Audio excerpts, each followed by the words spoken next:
Afin d'organiser ton temps au mieux, je vais te donner ma technique, la façon dont moi je fais, mais l'organisation c'est quand même assez personnel en fonction du nombre d'enfants que tu as, si tu es marié ou non, etc. Donc voilà, je vais te donner juste mon avis personnel. Généralement, je vais noter toutes les tâches que j'ai à effectuer, tant au niveau des tâches ménagères que les courses ou les sorties avec les enfants, également les sports qu'ils vont faire.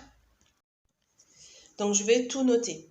Dans un second temps, je vais noter les matières que je veux travailler avec mes enfants. Voilà, je vais donc avoir cette feuille blanche où je vais avoir noté toutes ces infos. Toutes ces infos, je vais ensuite essayer de les recoller sur un emploi du temps. Donc, lundi jusqu'à dimanche, je vais déjà disposer les choses dont je sais qu'ils sont à un temps précis, par exemple le sport, ou si j'ai prévu une activité tel jour en particulier pour X raisons, je le note. Ensuite, si j'ai prévu de faire ma machine tel jour, je vais le noter également. Si j'ai décidé que j'irai faire les courses tel jour, et ben je le note aussi. Voilà. Et au fur et à mesure, l'emploi du temps s'organise et se remplit également.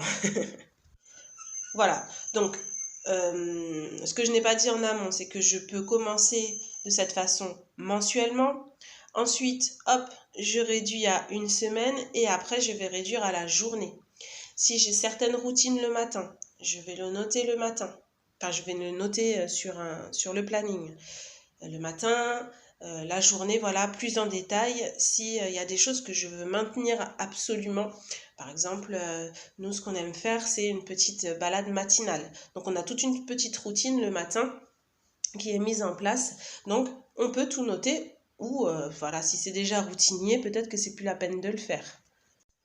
Voilà un peu comment je fonctionne dans mon organisation et je note également chaque chose que j'ai à faire pour pouvoir les rayer. Une checklist, c'est toujours bon pour le moral parce que tu enlèves déjà une chose de ton cerveau, tu le mets à plat et pour toi c'est plus visuel.